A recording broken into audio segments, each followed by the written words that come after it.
Mate, fucking hell, finally got you here. Ladies and gentlemen, welcome to another episode of the Unfiltered Podcast. This time I've got, he's my coach, he's my guy.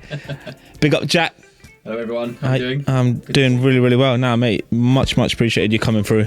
I know we've had a lot of backwards and forwards in regards to me starting my podcast, when I'm going to get the ball rolling, and then you were just saying to me, mate, just fucking do it. Yeah. Just, look, listen, get the studio, run a few episodes, it doesn't matter if it looks shit. Finally we're here, and then managed to actually get myself to where I'm in a studio. I've got the cameras and yeah, it looks great. Mate, we've just fucked up this room completely, where we basically, you know, the sofa that's normally here, guys, we've moved that over there, so you might not be able to see it, but professional setup, mate. It's a work in progress. It's what we do. It's great though. It's good. But mate, big thank you coming through. Thank you. I love having people who have a background where they're doing their own thing, because one, they could be an inspiration to so many others, and at the same time, it's always a joy just to hear you when we have our conversations over Zoom. But no, I'm a big believer in that motivational push, that drive, and mate, you've helped me big time. So just wanted to give you this platform right now to obviously get unfiltered, share to everyone like some gems, talk about our story, how you got into it, everything you're doing. So mate, yeah, let's start with how it all began. Well, I mean, the coaching stuff for me started about 5 years ago. Yeah. I actually had, well, it's probably longer than that, it was about 6 years ago, I actually had some coaching myself. I never knew what it was. It was one of those things where I actually got given it as a Christmas present one year. Oh, swear. You got coaching as a Christmas present? Yeah, a bit of a random present. I didn't really know how to take it. It was like an ex-girlfriend's mum, and she'd obviously been in that space for a long time and clearly saw something that would help me benefit from that coaching experience. Yeah. Anyway, went along, and I sort of naively thought, great, I'm going to go along and I'm going to answer all the big questions in life, like how do I make £1 million, how do I become famous, and how do I live a happy life, kind of thing, right? But after a 2-hour session with this lady, I kind of came away with way more questions than I had answers, and it just gave me a really interesting look on life. Yeah. So from that point onwards, I did a couple more sessions, and it categorically changed my life. Not in the sense of something happened. It was just the way that I went about things. Yeah.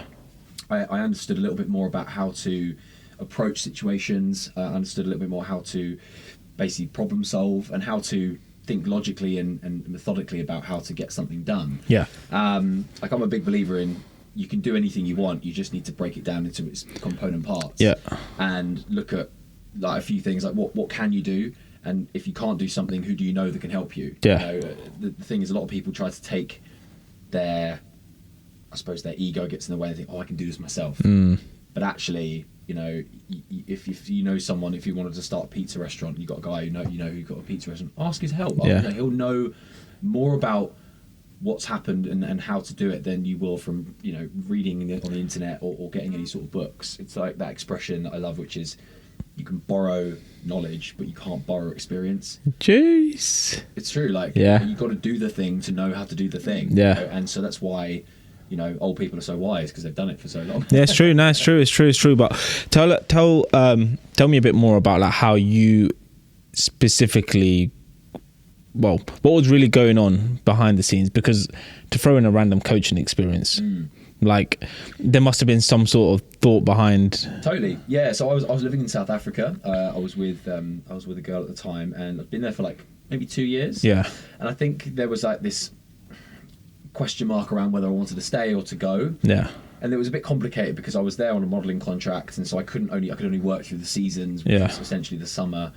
And it was hard because I'd work, but then I couldn't work for some time, so I'd sort of be relying on the girl I was with, and it was just one of those things like, do I want to be here or there? And I think she saw me in a bit of a pickle around what I wanted to do, and so kind of offered me this as an option to be able to just explore, you know, where I wanted to take my life. Yeah. And I think that's what was really powerful about the coaching, is that it's not just thinking about what's going on right now, it's about pre-planning for the future. Understanding what do you want, and then putting the steps in place to get there.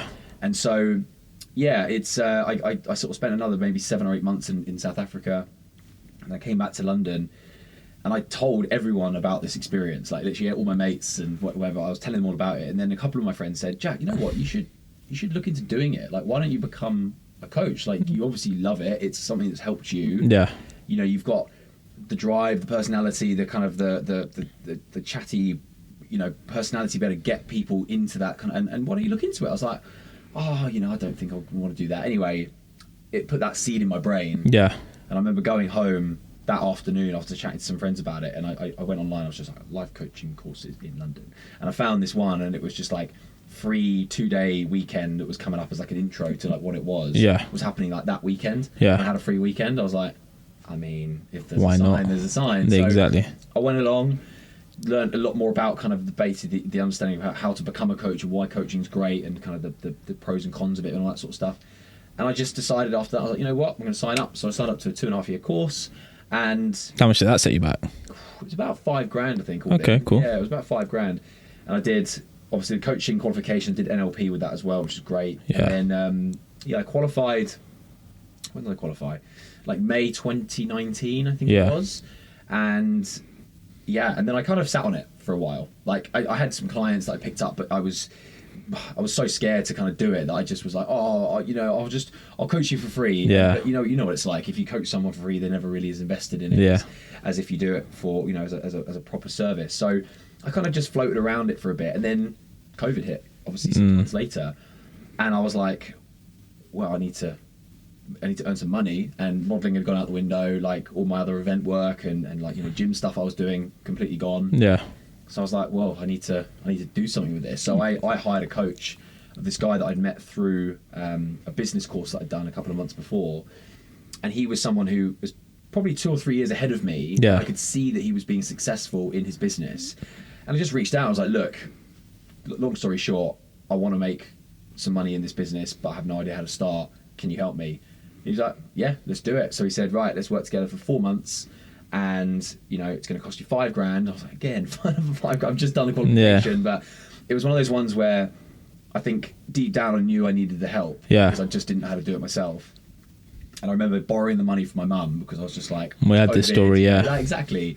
So I borrowed the money from my mum. I was just, Mum, look, you need to trust me here. I need $5,000 to pay a guy to tell me how to make some money. She was like, is this a Ponzi scheme? I was like, no, it's definitely not a Ponzi scheme, but yeah, I promise you I'll pay you back as soon as I possibly can. Yeah. Anyway, it was a good investment. I definitely made the money back within 6 weeks. Yeah. And it was, I learned so much in the foundations of kind of like how to basically do everything from build clients to run coaching sessions to just understanding how to build a business in the space. And then after working with him for that 4 months, we continued, but on a less kind of frequent basis. And I still speak to him today. You know, he's been my coach now for 3.5, 4 years. Something like that. And he's a really, really good guy. But as I said, I see him maybe once every 2 or 3 months for like a 2-hour catch up. And it's actually more of a, how you been, what's going on, how's your family type thing, bit of coaching in between. But he really, really helped me. And is that still paid for as well? Yeah, so we agree like I suppose a plan. Like a friends family. It's not like we're not doing anything specific. So just check-in, accountability check-in type thing. Yeah, it's great. It's good fun. But and then ever since then, it's been one of those roles or one of those jobs I've had where I've gone, this isn't just helping my clients, but it's also helping me, because through COVID I was reading so much. Yeah. Like I read something like 45 books in the first lockdown. That's nearly one a week. Well, yeah, it was because I had nothing else to do. You know, like I was training for an Ironman, so I was running a lot, and then I was so tired from running, I just sit and read a book. But I was listening to podcasts, I was watching stuff on Instagram, and the more I read and the more I watched, the more I listened to, the more books recommendations I get. And then what was interesting is I'd read the books and then I'd regurgitate the information back onto Instagram. Yeah. And then people would get in touch and be like, oh, I really like what you said there. Is there any chance that we could maybe jump on a call? I'd love to chat to you about something I'm going through. And I picked up clients purely from doing that. And it was a really interesting kind of, like, I was learning myself, but the kickback was that people were coming to me for help on the stuff that they could just read themselves. Yeah. As I'm sure you know as well, some people are just lazy and they want someone to do it for them. It's more of a fact of like, you can, I always say like action is the next step. So everyone has all the materials to do what it is they have to do. Let's take our example. I know how to coach. I know how to sign a client. I know what it is I should be doing. The difference is I can tell myself that. Will I actually do it? Yeah. Whereas when I speak to you, you'll be like, okay, mate, let's break it down. Let's do the numbers. How many people do you need to speak to this week? Okay, cool. How many messages you need to send out? Like, what's your way of... I know this. Yeah. We had that session at least 3 times. I knew it, but it was hearing it again and again and possibly being told it from different angles and getting a little bit of praise for when things worked well, and also understanding what went wrong and how we could like double up on that. Yeah. It just helps the process so much more. So I totally get it. Like, you can read a book on how to build a business. Yeah. I can read plenty of books. Rich Litvin, Yeah. good coach. The Prosperous Coach. Correct, yeah. Read that, understand how to coach, fantastic. But doing the work is so different. Yeah, that absolutely is. It's learning about. I think coaching is very much a personal game as well. Yeah. Like there's multiple business coaches, life coaches. You know, you can put any sort of word in front of a coach and someone could become it.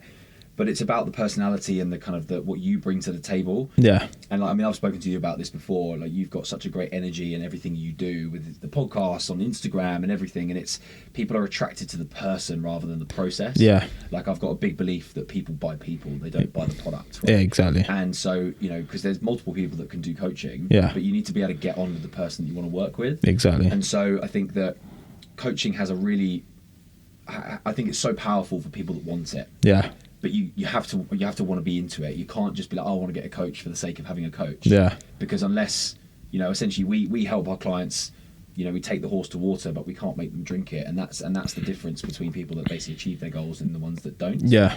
I find that when I speak to clients that I potentially want to sign, there's a few questions I'll ask that will kind of give me a really good idea as to whether they actually do want it or not. Yeah. I mean, the classic one, which I'm sure, you know, you've used before, which is like, you know, on a scale of 1 to 10, how much do you want this? Yeah. If they say anything less than a 9, I'm like, well, it's clearly not obviously a big thing. Yeah. I'm looking for a 9 or a 10. If they give me a 9, I'm like, well, what will make it a 10? Yeah. Do you know what I mean? But if they say like 6, I'm like, why are we talking? Yeah. You're obviously not there yet. You don't want this enough. Do you know what I mean? So I'll spin that. If someone says a 6 to me, I'm like, so what's really up?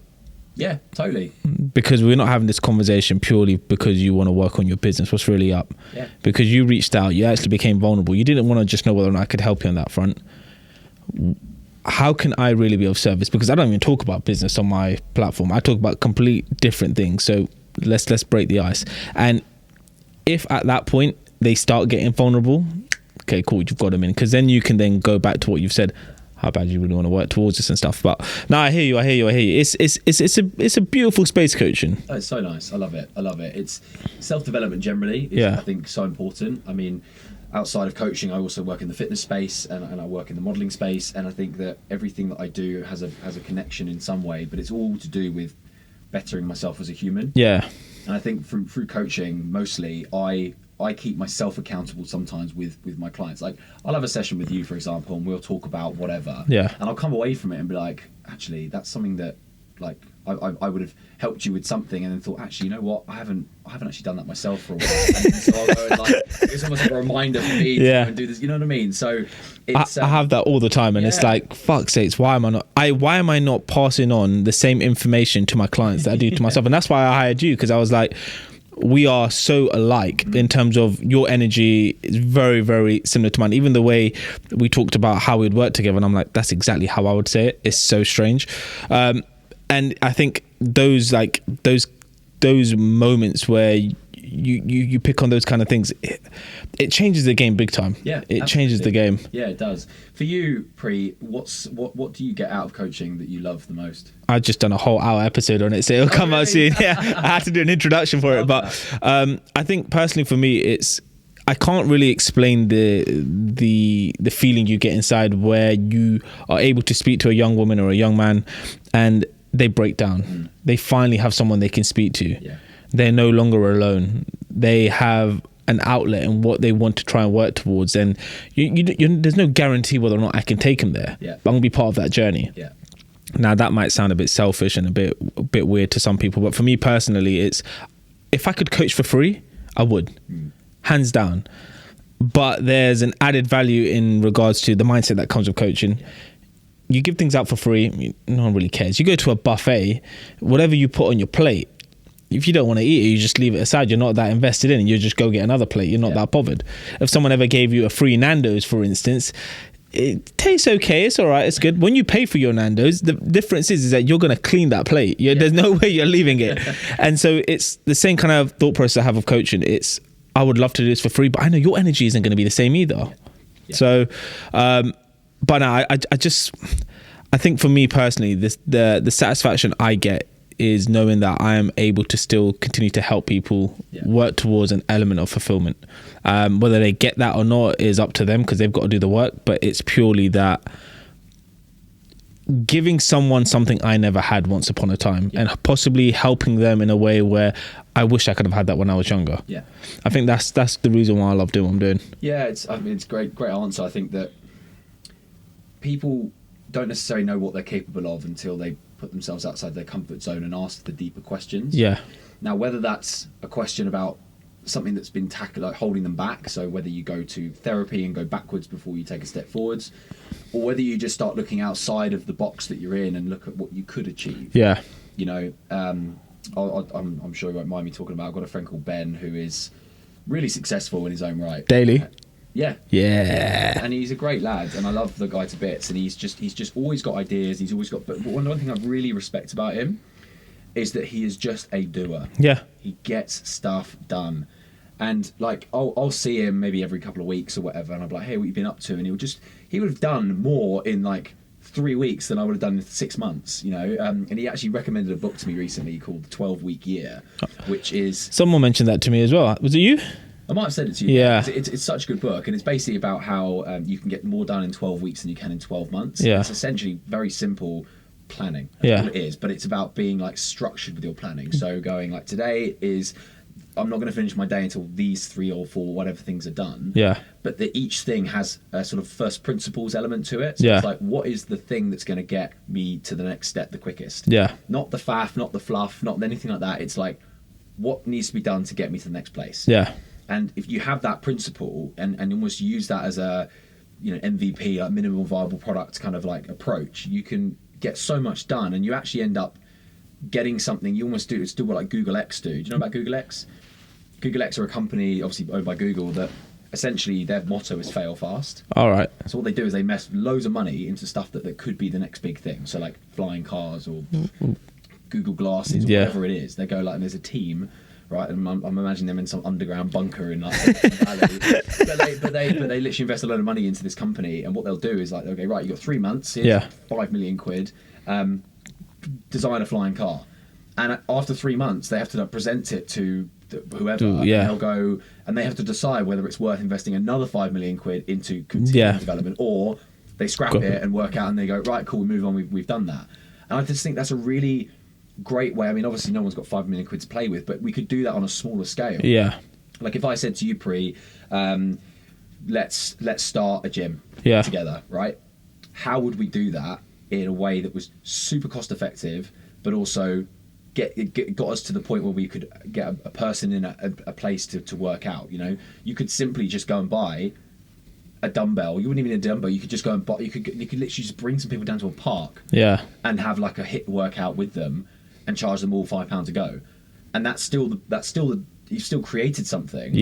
But you haven't got like the bells and the whistles of the logo and the space and the everything else that comes, because you don't need that. That comes with time.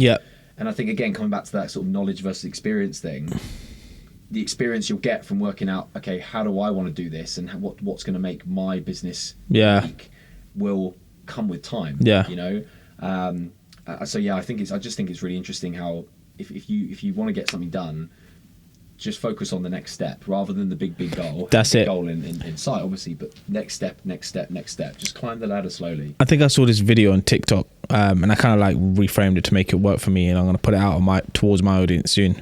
But essentially, it was, we all have all these ideas and things that we want to do, etc. And when we really want them, sometimes we set ourselves back because it's like, we've got this perfectionist mindset. You know me, I've similar kind of thing, right? Been working on that, but the thought process, I was thinking, what could you do in the next 10 minutes that'll get you closer to that goal? Is it pulling out your phone and writing out that idea? Is it just making that phone call to whoever it is you need to do? Just for 10 minutes, that's it. Don't think of anything else. Don't think about the long term. Just keep doing that consistently and then see what happens. And I guarantee you probably get closer to that goal rather than just sitting there on a chair thinking, fuck, what do I do next? People love to make a list. Love to make a list. And it's funny how like, I'll make a list on how I'm going to make a list. You know, it's like, it's procrastination at its best. And it's, you know, there's an expression called paralysis by analysis, right? Which is essentially when you overthink things, you then end up basically freezing yourself in position because you just don't know where to start. Yeah. And I think that, as I said before, like some of the best ways to get further in whatever you're trying to achieve is to find someone else that knows kind of what they're doing, because they'll be categorically able to tell you, don't bother with that, just do that. Yeah. Or don't bother to do that, you know? Like, I had a street food company for a couple of years. We're talking like 2014, 15, 16. Yeah. And I started it up. I got my little marquee. I got a couple of market stalls. Like I was doing all right, but I was like, right, I want to take this to the next level. So I approached this guy called David, who owned a really successful street food company. And I just said, mate, can I buy you coffee? I'd love to just pick your brains about a few things.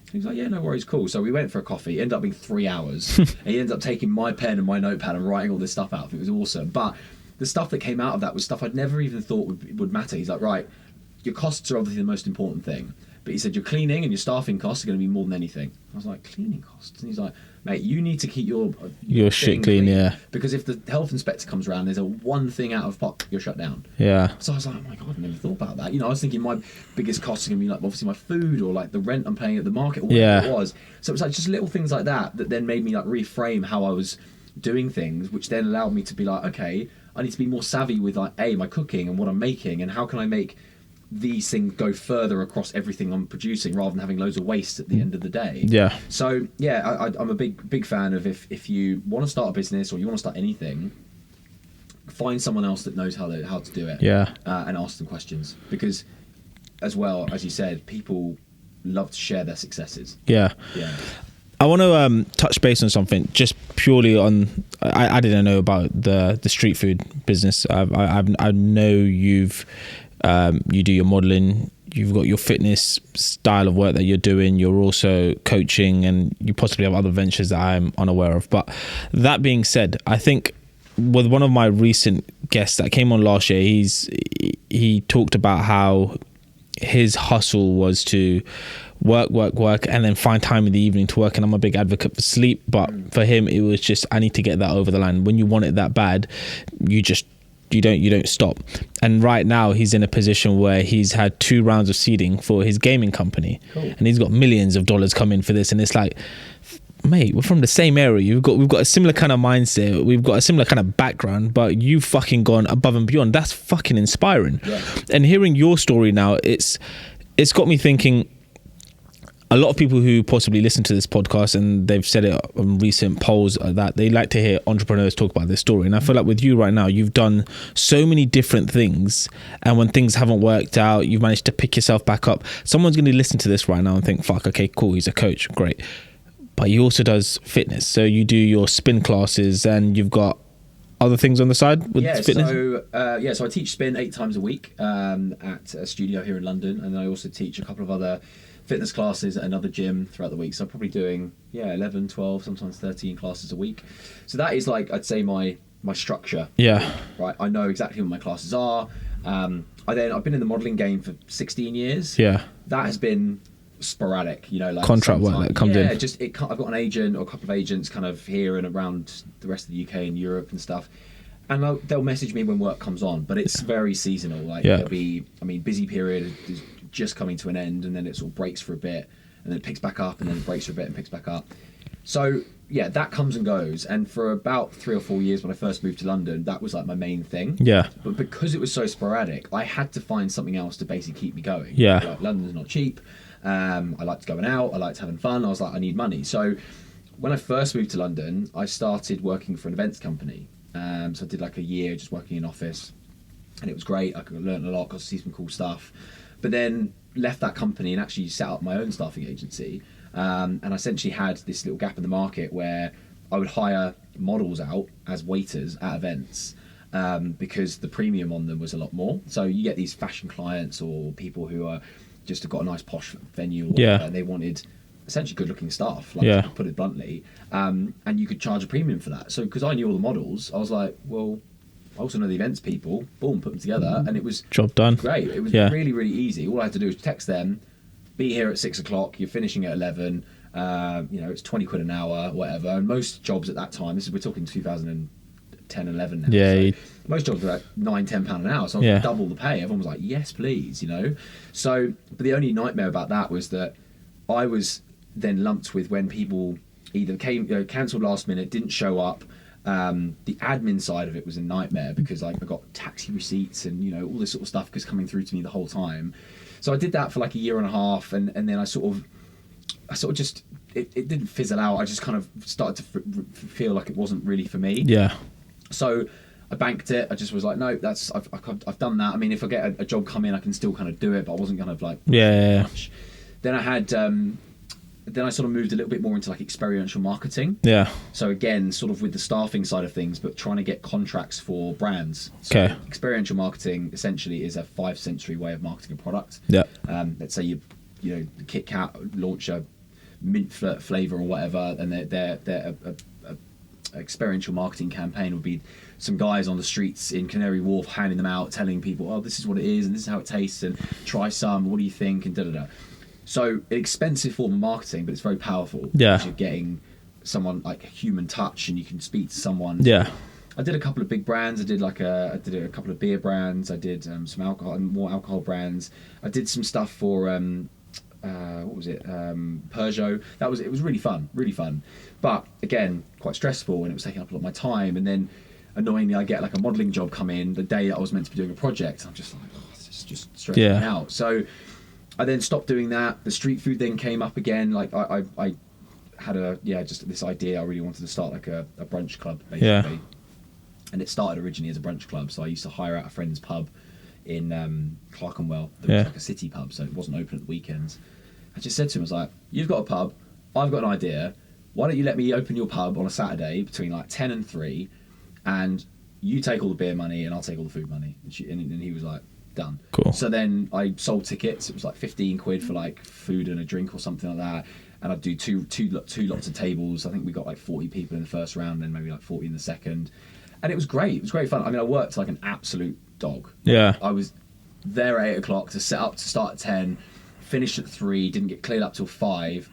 And I stupidly was like, well, the lesson I learned from that business was learn how to delegate. Yeah. Because I was doing not just all the purchasing, all the buying, I was doing all the marketing, I was doing all the event stuff, I was also doing all the cooking and the hosting. Yeah. And I almost didn't trust anyone else to do any of it for me. And that was just me being naive. I was 24, 25 at the time. I was like, I'm not.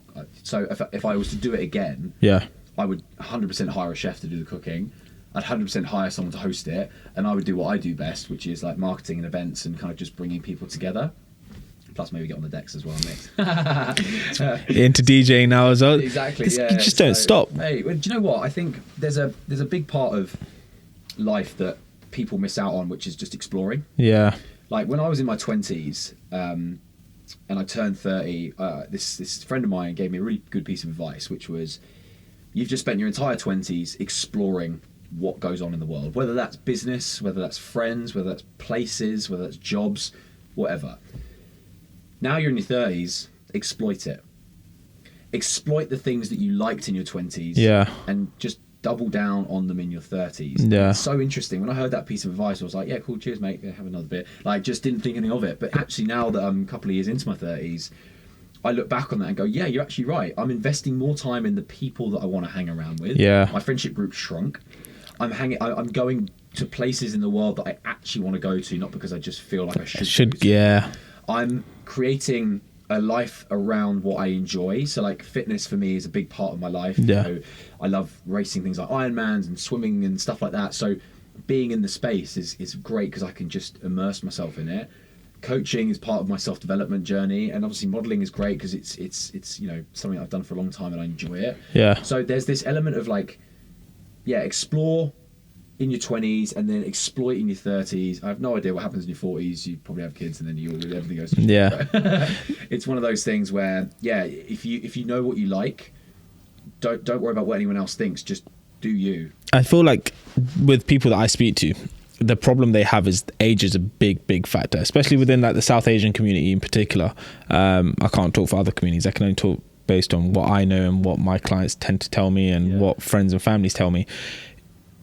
That kind of analogy, explore in your 20s, exploit in your 30s, it doesn't come up. I feel like the standard procedure, and you hear it on majority of podcasts when they talk about it, is you've got to you've got to just grind, work hard, play that game, and then when you're in your 30s, work that a little bit harder to then be able to settle down later on in life. I was speaking to a friend, my dad's friend, and he was talking about his lifestyle and his decisions he made, and working 30 odd years within finance, etc., and in a very, very great place right now where he can enjoy life. Yeah. But it's like 50s now. Yeah. What about everything before? And for me personally, I enjoy living in the present, and I feel there's always this contradiction in regards to what you see on social media: people getting married, people in relationships, people exploring the world, people generally starting their own businesses. And I feel like there's so much fear within a lot of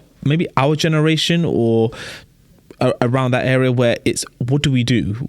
And I feel like you're very different because, and I don't know if there's more of a deeper story to why you've done what you've done, and hopefully there is, and you can share that, but you just have this don't give a fuck attitude where I put that out constantly, that I don't give a shit, but in my mind I do. Yeah. And I won't lie to the cameras and say I'm perfect and I'm 100% good. Like, no, there are things I want, and that isn't purely based on what people else are doing. It's because I feel like I might be slightly missing out on that kind of experience, and it feels quite shit. Like, if, in all honesty, and we talked about it a couple of months ago, where I said coaching, maybe I need to, and the realization penny dropped a little moment where I was like, maybe I need to go back into this full time and give that a go again. And you're like, all right, okay, cool, and your eyes lit up, and I was like, yeah, but I need that freedom. I need the house. I need to make sure the mortgage is definitely going to come through and be covered. And if I coach myself into it right now, mate, you need to work for 3 months, put a mortgage in principle right now, see what you can get, do the job, do the work. 4 or 5 months later, you can leave your job and fucking coach full time if you want to. That's the honesty behind it. But then it's the fear in regards to, can you still continue? How do you pay for those bills? And everything else just comes into play. Like, where are you living? Are you in London, or are you halfway up the country, kind of thing? And it's that kind of fear can really stop people. I know it kind of prevents me from fully going into this. Yeah. But for you don't have that mindset. Well, it's interesting that you say that, because I definitely have fear. Like, I get scared about things all the time. I think the difference is, if you make an easy decision, it's going to lead to a harder life later. Yeah. If you make a hard decision, it's going to make an easy life later. So I'll relate that to something probably everyone can understand. Like fitness, training for a marathon. If anyone's watching training for a marathon, you'll know how hard it is. You'll know how many hours you have to do on your feet, right? And sometimes when you're running for a marathon, the weather's going to be crap. It's going to be cold. It's going to be miserable. Now, the easy decision would be to get up at 5 a.m. and be like, nah, snooze, stay in bed. But later on, it's going to be hard, because you're going to run that marathon and be tired, and it's going to be painful, and you're probably not going to be able to make it. But if you make that hard decision right at the beginning and go, no, 5 a.m, get up, I said I would, so I'm going to do it, you're going to breeze that marathon. Yeah. So when it comes to, in your situation, for example, if you wanted to go full time into coaching, there's an element of obviously fear, but there is also an element of, like, if you don't do it, you'll never know. Now, would you rather spend 2 years of your life doing them both for them to kind of just grow like this, or spend 3 or 6 months giving it a really good go, dedicating your entire life and time and energy to it for it to potentially go like this? If it does, wicked, you've won. But if you haven't, then basically you've not lost anything. If anything, you've gained the knowledge that isn't the right decision. Yeah. To make. You know, it's a little bit like what Greg McKeown talks about in Essentialism, in his book Essentialism. It's the 3rd page in, and there's literally just like a circle, 2 circles next to each other. And in this first one, it says Essentialism, and there's 1 line coming out of it with an arrow. And then the second box has got like 8 lines coming out of it with arrows. And he said, if you have 8 things going on, you've only got 100% energy to give to any one thing. Yeah. So you can only give maximum 10-15% to those things. Yeah. If you give 100% energy to one, how quickly is it going to grow? It's going to grow 100% quicker than the other things. Yeah. So, but on the fear thing, again, I will have an idea and I will run with it. Yeah. I will try and do it for as cost effectively as possible. Like, and if I can't do it as cost effective as possible, then I'll either try and raise some investment, ask some friends, you know, go to someone who maybe has a better idea about that thing, you know, ask someone who knows what's going on. But 9 times out of 10, if I come up with an idea, it's not revolutionary. It's not like I'm designing the new iPhone or creating a flying car. I'm literally taking an idea that I've seen and I'm modeling it and doing it my own way. Yeah. Right? You can have a very successful pizza shop if you wanted to. You just got to do something different to the one that's already doing really well. Yeah. Whether it's the service, the toppings, the price, whatever it might be. So I think that if you were to look at your coaching business, for example, how could you make it so that you are so good at the thing you do that people can't go anywhere else to get the service that you offer? And that's, again, it comes down to that, I suppose, niching. It comes down to being confident in the product you provide, but also being able to just understand that, right, I'm just going to be the person that people come to for X, Y, and Z. Yeah. I struggle with imposter syndrome a lot. Yeah. And the reason and this is going to be a little bit contradictory, but the reason I've done the things I've done in my life isn't because I necessarily want to do them. It's because I'm trying to prove a point. To who? So I think, like, going right back to when I was younger, and I lost my dad when I was really young. He was a very successful bloke. Yeah. And but successful in a way that went to like 3 universities, got multiple degrees, got a really good job, like worked his way up a ladder kind of thing. I didn't go to uni. I left school and went straight to work, and I've always been self-employed. So I've kind of like gone like the opposite way. Yeah. But because of who he was and because of how successful he was, I've always had this thing in the back of my mind, like I need to prove myself because I'm not following the same route as him. Yeah. And so therefore I have gone, well, if I can prove myself by doing it myself and proving to the world and whoever, and the thing is, the irony, I wasn't trying to prove it to anyone. I was just thinking that was the way to do it. Yeah. And then a few years ago, I went through some therapy to kind of work out why that was that. And actually it came down to, I didn't have enough self-worth. Yeah. So I started to work on my self-worth, started to do the things that made me happy. And the irony was that then the things I started doing didn't feel like work. They felt like fun. Yeah. And then I became better at them because it felt like fun. Yeah. And that is now essentially my philosophy on life, is that if I'm into various things, but I mentioned before we started this podcast, I've just bought some decks recently and I'm starting to learn to mix. I absolutely love mixing. I think it's so therapeutic, like losing yourself for a few hours in the mix, and just, it's great. And I'm now thinking, okay, cool. So how much further do I want to take this? Do I want to try and get some paid gigs? Do I want to maybe start making my own music? Like whatever. It's because it's something that I'm into at the moment. 3 years down the line, as my mum said, you'll give this up in a few years. It might be that I'm actually bored of that, or it's not that's not what I'm into anymore, or I might have, something else might have come up and I'll be into the next thing. But I think having the flexibility to just trust your gut and follow your instincts and do what you're into at the time is really, really important. I think Tim Ferriss said this is in one of his books. You're better off doing 10 jobs over 10 years than one job for 10 years. Yeah. You'll learn more about yourself, you learn more about industries, you'll learn more about people, you'll learn more about the way the world works. And no one gives a shit if you've been in a company for 5 years anymore. We're past that. I think the average time people spend in a company these days is like 18 months to 2 years. Yeah. I know in tech, for example, I've got some mates who work in tech, they kick people out after 2 years. They're like, go work somewhere else. You've done what you can do here. Yeah. So gone are the days where our parents and whatever would work for 30 years, get a gold watch, retire, and sit on a boat in Brighton for the next 6 years. Do you know what I mean? It's so I think if anyone's watching this and they're sort of feeling like, are they not really fun, like not enjoying their jobs, or they're like looking for a career change, or they're looking to just maybe start a business, just go for it.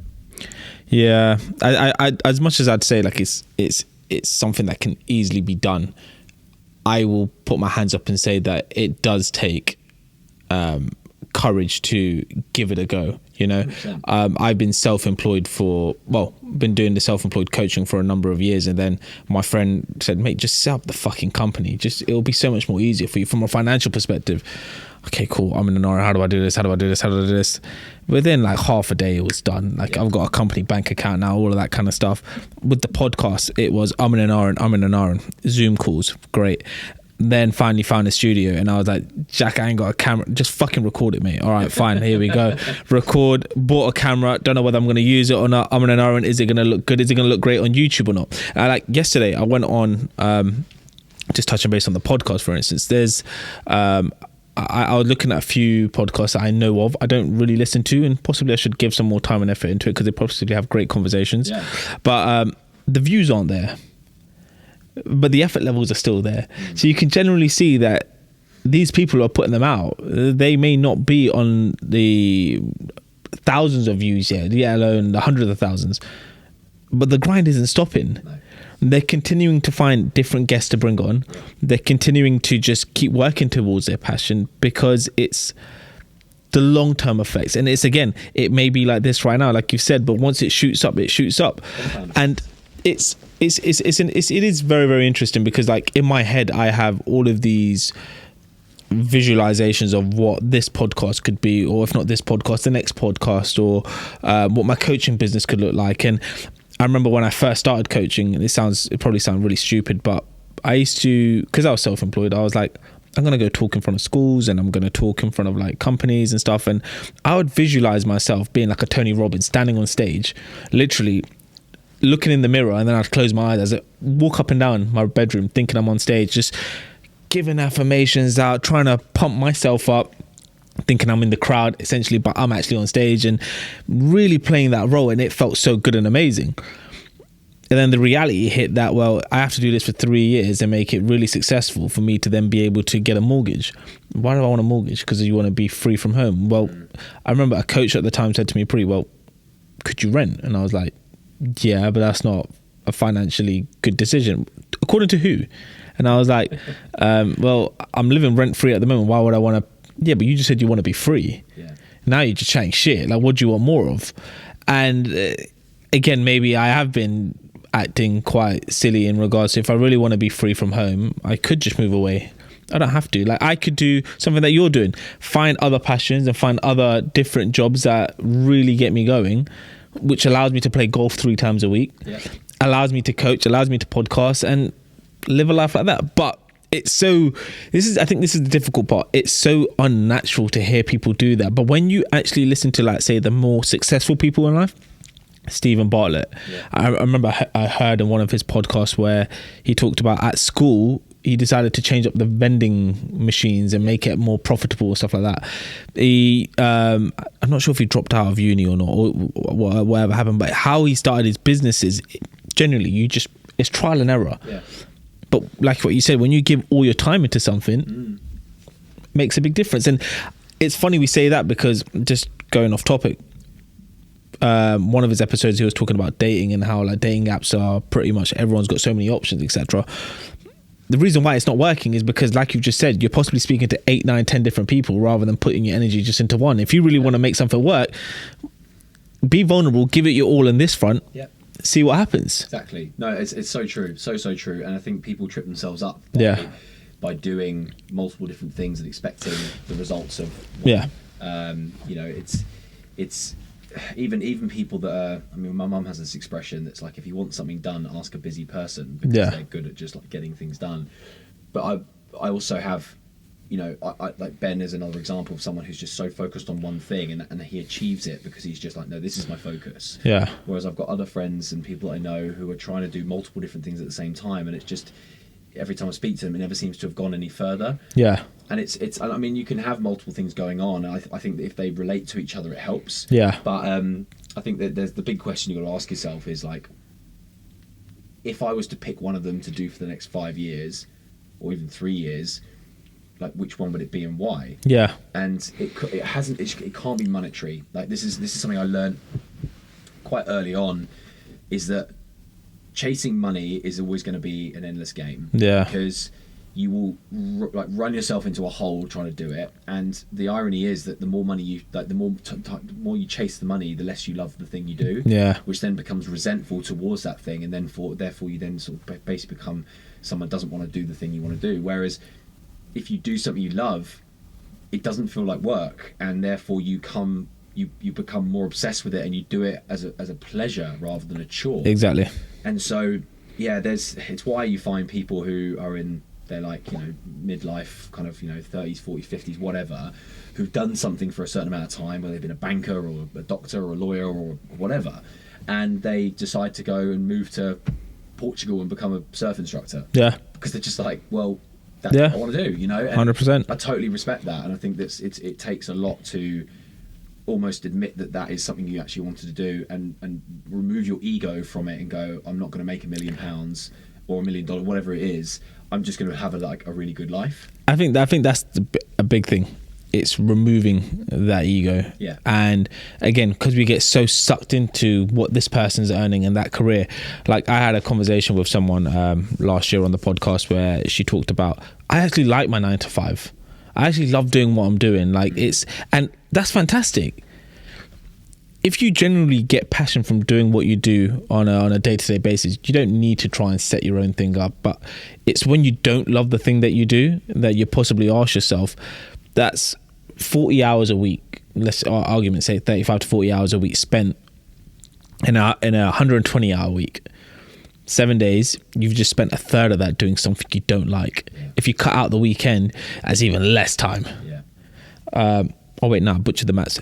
In over 5 days, sorry, you spent a third of your time doing something you dislike. Now take away your sleep, which is possibly another third of it. You've only got a third left to do the things that you really want to be doing. Yeah. And what are you doing in that? Possibly brushing your teeth, waking up in the morning, lunch, dinner, maybe gym, traveling. There's that concept. Or when have you got any other time for yourself right now to actually focus on the things that you really want to do? Is it dating, spending time with your partner, etc.? It just gets brushed away, and it's very interesting. I do enjoy that concept of it because I am still constantly in that battle right now where I won't lie to you, being self-employed despite the fact that it was COVID was fucking amazing. Yeah. Like being able to just randomly be on Instagram and just message people and start conversations to see when they were free, whether they were students or people working full-time, whether it was thinking of different ideas, how could I coach, attending all of these coaching conferences and seminars and stuff, and really trying to like build the business and think about, shit, this is what I need to do for the website. This is what I need to do. I was on it. And also when I found this love for golf, I was constantly out on the golf course, just playing as much as I could. And it was amazing. And it was weird because I possibly was starting to play more golf than actually working, but the smile was there. It just felt good. Yeah. Now looking back on it, I don't have that time to do that because I'm working a 9 to 5 and I've got nothing wrong with my job. It's fine. I worked fucking hard to get into a position where I could do this role in finance. So I'm all for it. But it's what do you want more of? Do you want the stable income that comes in and the coaching income on the side, or do you want to throw that away and possibly miss out on buying yourself nice clothes, possibly a car in the future, a house later down the line, and really give coaching a go? And that's not saying that can't come along with it. Yeah, it's just going to take its time. And it's always that to and fro. What do you want more of? What do you want more of? Excuse me. The classic thing is that obviously we live in a world of comparison with Instagram, TikTok, all the other social medias out there, and so we are always looking at like what everyone else is doing. And the irony is that not everyone is actually doing what they are putting out there online anyway. I've got friends who look like they're having the best time in the world, and then you meet them and they're actually not very happy at all, and it's because they're trying to make up some sort of story that they're putting out there that makes them feel better and so you've got to just put that aside and go, you know what, I'm going to do what works for me and enjoy that side of it. And it's I think the older you get, the more you realize that life is too short to not enjoy yourself and do what works for you. Trusting your gut is a big piece of advice I've always followed, because your gut will tell you, it's your second brain, it will tell you what's going wrong, what's going right. And if something doesn't feel right, I trust it every single time, so you might get to a position where right now it's great, you've got your job, you've got your coaching, you've got the podcast, you've got everything going on, it's all cool, but it might be in 6 months time, there might be like a shift one way or the other, and you just got to follow that decision when it comes, because there's something obviously happening in your life that will make that decision more, I suppose, easy to have. I feel like the only thing that happened with me during that coaching year where I was giving it my all was the fact that I possibly set myself a bit further back in regards to financially where I could have been if I was working full time and was just doing the coaching stuff on the side. Like the knowledge I gained and the fun and enjoyment I had from it was fantastic. You can't put a price on that. But I thought about it. I was like, I couldn't have really gone out. I possibly could have saved a shitload of money and that would have helped. And so now it's like playing catch up towards that. But it's it's going to happen eventually if you really want it to. If you really want to move out, if you really want to buy this fancy place, if you really want to buy this fancy car, it will happen because you'll work towards it. Yeah. And I think the beautiful part of what I'm able to do right now is work my 9 to 5 and be able to then come back home and kick the ass out of my clients in the evening and really finish the day off quite strong. Like I don't feel many people get that luxury of being able to grind out throughout the day and then still go to sleep with a smile on their face, knowing that whether or not they've made their client cry, whether or not they've brought some different outlook into their life, like no, it's a great feeling. And then knowing that I've got this on the weekends where I can come to it, like yeah. And now I'm thinking of the best way of how I can spin this to make it a bit more get some monetary value from a podcast and stuff like that. But it's all baby steps. Yeah, I mean, look, when I had my podcast about a year and a half, and the way that I monetized it was through sponsorship of brands. Yeah. So it could be that, you know, putting this out to your audience, I mean, like, does anyone know any brands that are looking to get some audience participation, like, or to get some value out of, so to get some audience to look at their products? Reach out to a few people and start that way, and you'll either get maybe some products for free, or you might get some like small payment or whatever. But yeah, the consistency is key. You know, like, keep going with it, because it's great. You know, you've got a great setup. You know, you're a great host in terms of podcasting and ask good questions, but it takes time for things to get built up. Oh yeah, of course. Rome weren't built in a day, and I'll be honest with you, it's what's the 3 C's that you told me? You got commitment, consistency equals change. Yeah, you go. Yeah. That's it. So yeah. There you go. Commitment and consistency, and you get that change. And absolutely, yeah. If you commit to something, show up every day to do it, you will see change. Yeah. Stop, you know, and I've experienced it in multiple different things in my life, and it works. It's science. It's a full blown. Well, I try and put a spin on it for people who, when they see the content, they're possibly like, how can I make this a bit more relatable? Let's look at the gym, for instance.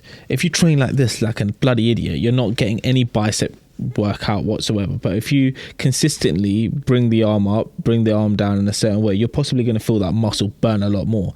You do that a little bit longer, you work on your rep range, you work on the weight, eventually over time you're going to see some sort of change, whether or not the definition comes in or the muscle starts getting a bit bigger. And again, you just keep applying that same process over and over again, and you see what happens 6 months down the line.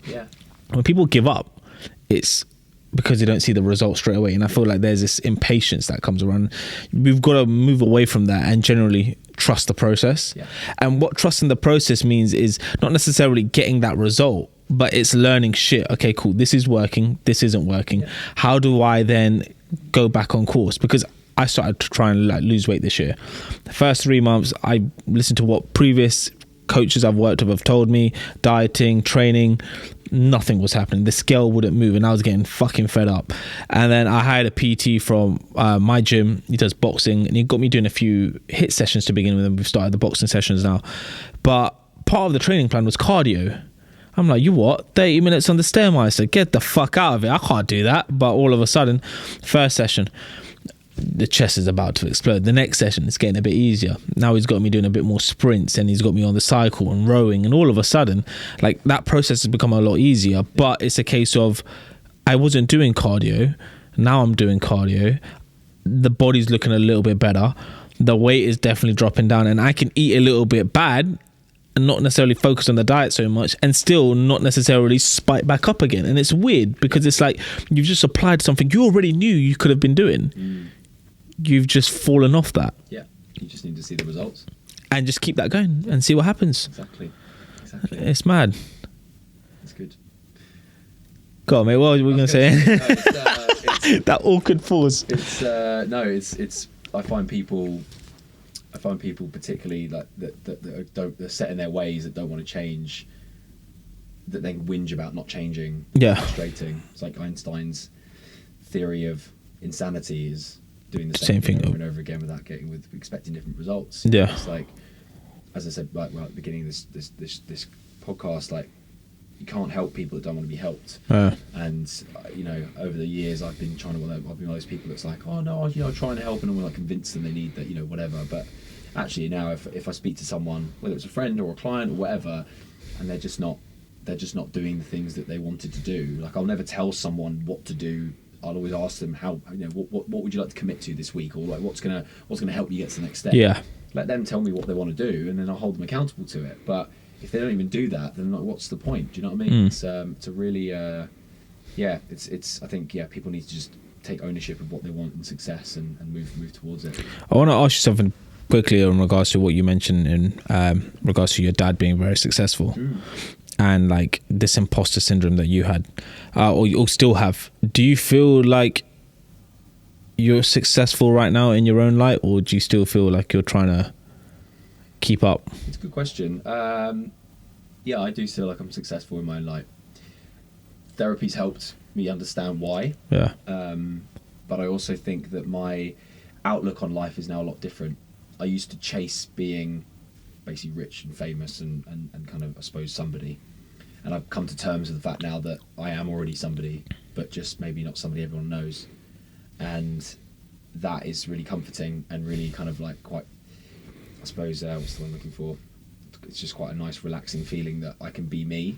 And actually, the people that know me and love me and have around me love me for who I am, rather than who I want to be. I like that. And so I have big plans for my life, and whether they happen or not is going to be what we'll see in the future. But the expression I use a lot, which is nothing is certain until it happens. Yeah. So by being too worried about the future or being anxious about the past, you're just wearing down your brain power and not allowing it to become, not allowing it to use it for the things you need to use it for. So, but in short, I definitely feel more comfortable in who I am, and I know that he'd be proud of me whatever I did. So, it's definitely, I feel better about it now I did than a few years ago. No, mate, well, for someone who I spoke to like over a year ago, over a LinkedIn message and then a phone call, genuinely hearing how not only have you helped me and been more of an inspiration, because I remember I mentioned to you, mate, I want to try getting into modelling and stuff like this, and wait, you got your own house as well, fuck, like how have you managed to do that, all self-employed and stuff? And it's like hearing your story and hearing your hustle, but besides that, seeing the smile and the enjoyment you get from being able to go out last week to Printwork, so it's been the last few weeks you've just been out and about, going to Oz I've got a Hall of Fame photo on the wall. It's been quite a few times. Christmas break, going to Oz, like really like seeing you do what you're doing. I don't know your old man, but I'd like to think that you're a shining light in what you're doing, mate. So now keep up the good work, and you forever to keep inspiring me. Like in my head, I've thought, should I keep working with Jack? Truth is, and I've told you this, like I learned so much from our sessions in particular, and the takeaways I get is he's not forcing me to do anything. He's just calling me out when I'm not doing something, and possibly being a somewhat mentor in, this is what I did, Pri. You don't have to do it or not. Your situation's completely different, but take from that what you want, and just keep up the good work, because you are doing good work. And I feel like that positive reinforcement is like the little spark sometimes I need every now and then, just to say. And you're someone who always does everything you said you want to do, but sometimes more, and you always come with ideas, and it's why I love working with you, is because you have that drive to want to do it rather than just expecting it to land on your plate. So and as I said, it's knowledge is there to be shared. I think anyone that's done something in life and doesn't want to share their knowledge is basically they're just a dick. It's like why would you know what I mean? So I think if you've got something to share, I always share, whether it's a quote from a book or a experience you've had. Share it, because you never know how it will help someone. Definitely. Well, Jack, now it's been a big pleasure you coming through. Honestly, I can't believe it's the first time we actually met, because everything's been over a Zoom call, but finally. We live in now. It's like we all know each other from Zoom, and like this is mad. I'm so glad to meet you in person. Definitely not the last time for sure. And big thank you. How does anyone try and reach out to you if they want to get in contact in regards to coaching or find out about your fitness and stuff? I mean, my Instagram is probably the best place. So it's just Jack W Revell. I'm sure you'll link in your channels. That's probably the best place to find me. Thanks again for listening. It's been your boy Uncle Pri. It's always a pleasure to be in the studio and record with my guests. I hope you have enjoyed this episode, and if you like stuff like this, please do like, comment and subscribe. It helps me take the podcast to a place where I can definitely bring in more people that are going to resonate with you, whether it's their stories, whether it's their journey, whether it's just something that they're going through right now. So definitely like, comment and subscribe if you haven't already. And much appreciated you staying in here. I love everyone that comes through, and I love all the comments and feedback that I get, so keep that coming through. It's been your boy Uncle Pri, and I'm signing out. Peace.